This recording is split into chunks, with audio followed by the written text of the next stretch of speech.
그런데 퍼즐은 결국 출제자가 인위적으로 꾸며놓은 거잖아요. 막 물 엎어서 가리고 찢어서 가리고 기억 니은으로 가리고 ABC로 가리고 XYZ로 가리고 난리가 납니다. 안녕하세요. 당신을 위한 수능 인사이트 황도입니다. 자, 오늘은 탐구 공부 인사이트를 주제로 가져왔습니다. 부제는 혼란에서 살아남기입니다. 아니 지금 6월인데 2월에는 할 얘기를 지금 하면 어떡하냐, 맞는 말이어서 반박을 할 수가 없고요. 그냥 올리고 싶은 거 위주로 올리다 보니 늦어져서 죄송합니다. 이미 공부 잘하고 계신 분들은 끄덕끄덕하면서 볼 수 있는 내용이니 편하게 들으세요. 통합의 시대가 다가오고 있습니다. 현 고1은 통합사회, 통합과학으로 수능을 보게 되는 대변혁이 일어나게 되는데요. 그 과정에 있는 현 2수능 이래로 이어진 수능 제도는 과도기라고 보시면 되겠고요. 지금까지 극한의 혼란을 계속 일으킨 원인이 되겠습니다. 2수능부터 원서 접수의 선택 과목 장벽이 해체되었고요. 2수능이 실시된 이후로 이과생한테 너무 유리한 거 아니냐 하는 비판이 많았습니다. 많은 대학이 이과생의 문과 계열 지원은 허용했는데 이걸 교차 지원이라고 하죠. 반대로 문과생의 이과 계열 지원은 원천 차단하거나 가산점에서 불이익을 받았어요. 이건 각 대학이 전공 과목 수학 능력에 따라 자율적으로 결정한 거거든요. 신소재공학과의 생지나 사탐을 공부한 학생이 들어가는 것은 학생의 적성으로도 흥미로도 맞지 않기 때문에 그렇죠. 그러니 이제 막 기사가 쏟아집니다. 실제로 문과 학생들이 통합의 쓰나미를 직격으로 맞았어요. 이과생의 학업 성취도가 문과생보다 역사적으로 높았고 그게 더 높은 표준 점수로 이어졌어요. 거기에 교차 불이익이 없으니 이런 결과가 나오기도 했습니다. 100명 인문계열, 100명 자연계열이면 총 200명 중 이과생이 150명 가까이 되는 것이죠. 이런 칼럼도 나오면서 막 비판이 거세지니까 결국 교육부는 교차 지원의 불이익을 줄여는 계획을 세웁니다. 교차 지원자에게 역차별을 가한 원천 차단, 이런 방안들이 논의가 되었네요. 무리하게 통합해놓고 허겁지겁 난리도 아니었던 거죠. 갑자기 문과생 구제책을 억지로 짜내려고 애를 썼죠. 그래서 결국 2호 수능부터 사탐 가산점이 생기거나 많은 곳에서 이과에 유리한 가산점들이 속속 삭제가 됩니다. 근데 이거는 정부가 특정인들의 손해를 보전하기 위한 인위적인 판단을 한 거거든요. 앞서 각 대학이 자율적으로 정한 것과는 정반대의 조치가 되는 거죠. 이러면 문제가 생기는 겁니다. 문이과 칸막이를 제거하면서 그동안 뭉쳐있던 불균형이 한 번에 풀렸고 수능에서 문과 학생이 갖고 있던 유리바닥이 박살나버린 거죠. 그래서 문과 침공을 막는다는 명분으로 2호 수능에 교육부가 개입을 하였고 사회적으로 입시에 큰 영향을 주는 악재까지 겹쳐버렸죠. 이런 여러 요인이 겹치면서 이과 지형이 급변하기 시작합니다. 메디컬을 희망하는 재수생들이 엄청나게 유입되고 이과 최상위권이 널널해지니 이과에서 빈자리가 많이 날 것이라는 예상이 많았죠. 거기에 문과에서 이과로 넘어가는 역교차의 불이익이 적어졌네? 그러다 보니 차라리 교차 지원이 아니라 아예 사탐으로 넘어가는 사탐론이 가속화되기 시작합니다. 과탐 선택자들은 빨간 약을 몇 개 먹은 거예요. 여러분들 아실지 모르겠지만 통합 직후인 2, 2, 3 이런 때 문디컬이 진짜 사기였거든요. 확통 사탐으로 뚫기가 좋았단 말이죠. 아이고 문과들 다 죽네 이런 시기에 그런 노림수를 한 담력이 정말 대단한 거죠. 그리고 사실 여부와 무관하게 이런 소문이 옛날부터 있었죠. 근데 통합 이후에 이 정도까지는 아니더라도 차이가 눈에 들어오기 시작하는 순간 사람들은 이거를 unfair하다고 느끼게 되는 겁니다. 실제로 난이도는 확통이 미적기하에 대해 압도적으로 쉬웠고 사탐은 과탐 공부량의 5분의 1도 안 되는 사실을 다들 알기 시작하는 거죠. 난이도 차이? 당연히 있을 수 있어요. 그런데 분리한 채로 몇십 년을 유지하다가 내용은 그대로인데 칸막이만 없애니 문제가 생긴 거죠. 정책 결정자들이 이걸 몰랐다면 정말 심각한 거예요. 이과 공부의 난이도 차이가 표점이나 환산 점수의 이득으로 잘 반영되는가? 다들 그렇게 느끼지 않았다라는 것이죠. 결국 이런 불공정함은 역차별이라는 의심을 사람들에게 심어주었고 과탐 엑소더스, 대탈출이 이루어지는 현실을 우리는 마주하고 있습니다. 여기 2육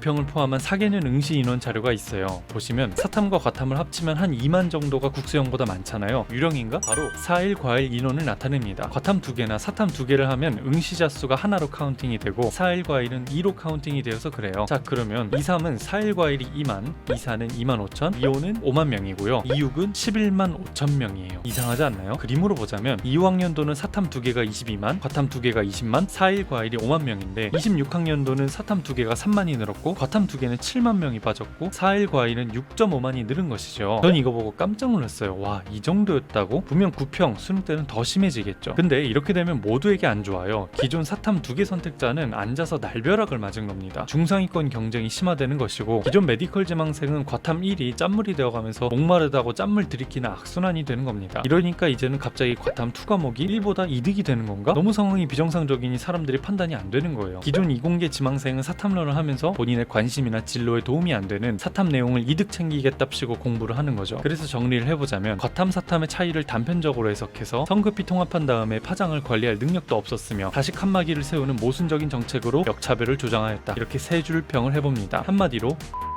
이라는 나쁜 말을 하면 안 되겠죠? 아마 몰라서 이럴 거예요. 모를 수 있어요. 정책 위반자들은 당연히 현장을 모를 수밖에 없죠. 자세히 어떻게 알아요? 근데 모르면 좀 물어보라고. 언제든 틀릴 수 있음을 인정해야 발전이 있는 거지. 괜히 엄한 교수들이나 사국세 이런 시민단체 찾아가지 말고 열심히 하는 고등교사나 학원업계에 있어내 있는 사람들에게 좀 물어봐야죠. 근데 이러면 그들은 아마 이렇게 말할걸요? 야, 나라 정책은 우리가 한다면 하는 거지 니들이 뭔데 허락 맡아야 함? 답이 없어요. 관료주의의 한계죠. 자, 지금부터는 탐구 선택 방법에 대해 말씀드릴게요. 가장 중요한 것은 나의 선호와 재능을 따지는 겁니다. 잘하면 좋아지고 좋아하면 잘하게 됩니다. 이건 불변의 진리예요. 탐구 두 개를 다 잘하는 것은 생각보다 쉽지 않거든요. 반드시 불균형이 있어요. 관심이 덜 가는 과목은 본능적으로 소홀하게 됩니다. 그래서 일단 본인이 좋아하는 과목이나 재능이 있는 과목이 있으면 무조건 1순위로 가져가세요. 선호와 재능, 이 두 가지가 그 외의 모든 이득을 압도합니다. 꼭 기억하세요. 저는 원래 물리와 생물에 관심이 있었어요. 생물은 특히 잘했습니다. 그런데 그때만 했어도 물리는 선택하면 안 된다는 풍토? 이런 게 있었고 화생이 대세였어요. 억지로 화생을 하다가 화학이 흥미가 도저히 안 가니 탐수를 하고도 4등급이 나왔습니다. 결국 드랍하고 지구과학을 고른 것은 이익을 고려해서인 것인데 어쨌든 선호하는 과목은 아니었다 보니 좋은 결과를 이어지진 못했어요. 만약 선호나 재능 과목이 두 개가 안 된다면 그때부터는 이익을 고려해도 됩니다. 탐구 선택으로 노릴 수 있는 이익을 나눠보면 4가지가 되는데요. 난이도는 3가지로 나뉘어요. 입문 난이도는 4등급 난이도고 1등급 만점 난이도가 과목마다 다릅니다. 그리고 이게 각각 다른 양상을 만들어내요. 다음은 등급 삭제, 백분위 삭제 현상은 피하는 게 좋겠죠. 만점 표준 점수도 과목마다 다르고요. 원서 접수 시에 가산점도 고려해야 합니다. 등급 삭제가 뭐냐? 상위권이 변별이 안 될 경우 일어나는 현상입니다. 만약 만점자 수가 11%는 넘는다? 그럼 1등급을 없앨 수 없으니까 2등급을 삭제시킵니다. 이러면 하나 틀리면 3등급이 되는 거예요. 최저 맞출 때 굉장하게 불리하게 작용하는 겁니다. 주로 윤리와 사상, 역사, 지리 과목들, 그리고 과탐에선 특이하게 물투에서 종종 나타납니다. 이렇게 윤사에선 15%가 만점을 받아버리면서 2등급이 없어졌고요. 재작년에도 2등급이 삭제가 됐었죠. 백분위 삭제는 등급 삭제랑 원리가 같습니다. 다만 등급보다 더 잘게 나누어져 있기 때문에 빈번하게 일어나지만 그만큼 치명적이진 않아요. 하지만 이게 메디컬에 가서는 영향이 매우 큽니다. 왜냐하면 표점의 감소폭보다 백분위의 감소폭이 훨씬 크거든요. 이러면 가천대나 순천향대 같은 백분위 대학을 쓸 수가 없는 겁니다. 작년 화학 1은 짠무라된 과탐의 폐해를 잘 보여줘요. 만점을 받아도 백분위가 97인 것은 메디컬 지원 시 일부 대학에서 크게 불리함을 안게 되는 거죠. 자, 그러면 이익의 첫 요소는 선택자 수가 많은가? 입니다. 사람들이 선택을 많이 하는 이유는 낮은 입문 난이도 때문에 그래요. 4등급까지 올리기 쉬운 과목에 몰리는 거죠. 물리나 경제 같은 과목은 입문 난이도가 타 과목에 비해 높아 유입이 매우 적습니다. 반면 사탐에선 사문생윤이 인기 과목이 되겠고 과탐에선 생원이랑 지원이 그 자리를 차지하겠죠. 그런데 선택자 수가 많은 것이 항상 좋은 것만은 아닙니다. 사람이 몰리니까 난이도가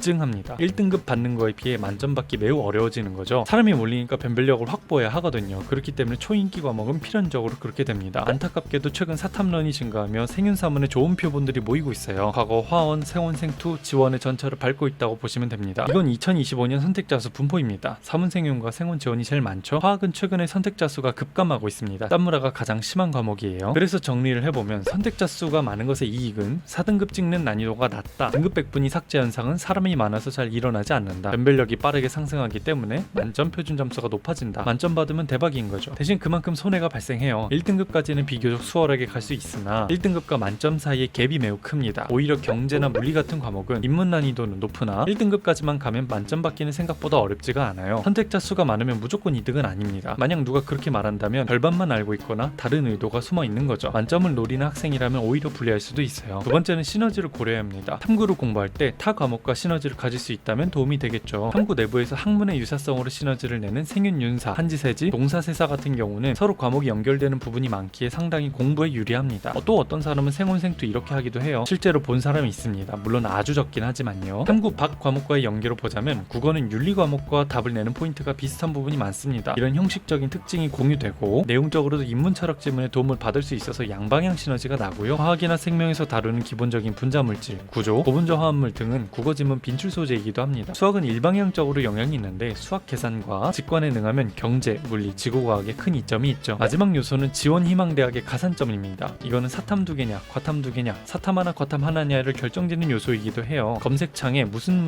대학교 올해 모집 요강을 쳐서요. 정시 부분을 읽어보세요. 이건 서울시립대 요강을 따온 거고요. 특징은 인문과 자연계열의 반영 비율을 2개로 쪼개놨고요. 보통 이러면 펑크가 잘 안 뚫립니다. 자세히는 제가 먼 미래에 정시 원서 접수 인사이트 때 소개해 드릴게요. 아무튼 지금 주목할 것은 이 가산점입니다. 문과학과인 사탐 2개 메리트, 이과학과인 과탐 2개 메리트가 있죠. 이런 학교는 4일과 1이 문과에서도 이과에서도 밀리는 결과가 되는 거기 때문에 불리한 거고요. 이건 경희대 요강입니다. 보시면 사탐 가산점을 올해 폐지했네요. 그리고 과탐 한 과목당 가산점을 부여합니다. 이런 경우에는 4일 과일이 사탐 2개보다 우위를 가져가기 때문에 경희대는 시립대보다 4일 과일의 이득이 크다고 보시면 되겠습니다. 이렇게 대학마다 다르니 꼭 참고해서 가져가세요. 원하시는 분이 많으면 정리해서 올려드릴 수 있지 않을까요? 자, 마지막 파트는 탐구 공부법 파트입니다. 탐구는 수학처럼 유형화된 과목입니다. 대단원에 소단원이 2개에서 4개 정도 있고 소단원마다 문항이 0개에서 2개까지 출제가 됩니다. 그 유형마다 다른 지식, 접근법, 스킬 이런 것들을 따로 익히셔야 합니다. 유형화된 과목인 점은 수학과 비슷하지만 분절성이 강하다는 것이 수학과의 차이점이 되겠어요. 그래서 자잘하게 기억해야 되는 것이 많아집니다. 외워야 하는 것이 많다.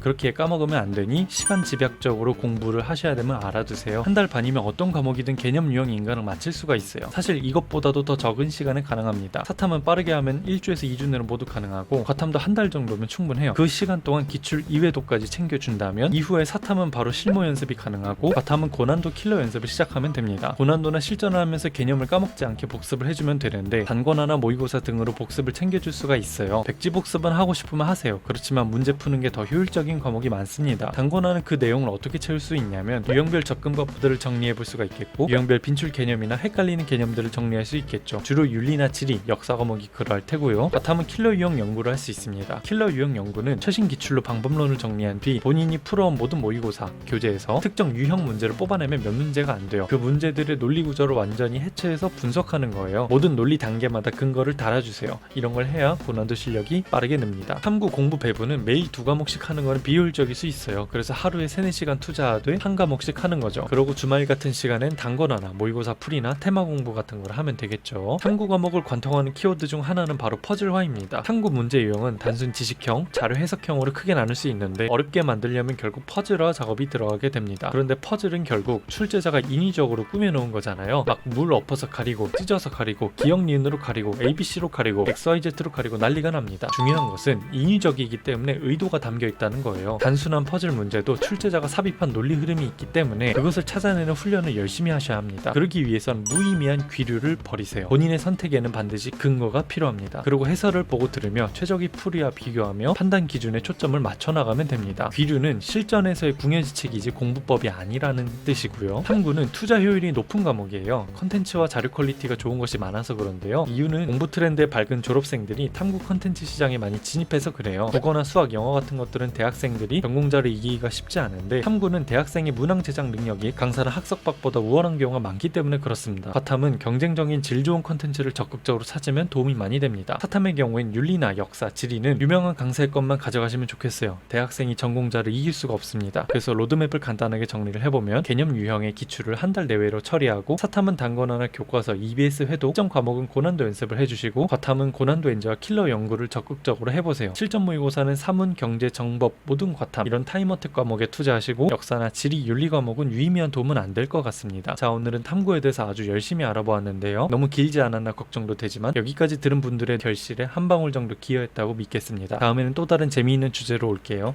감사합니다.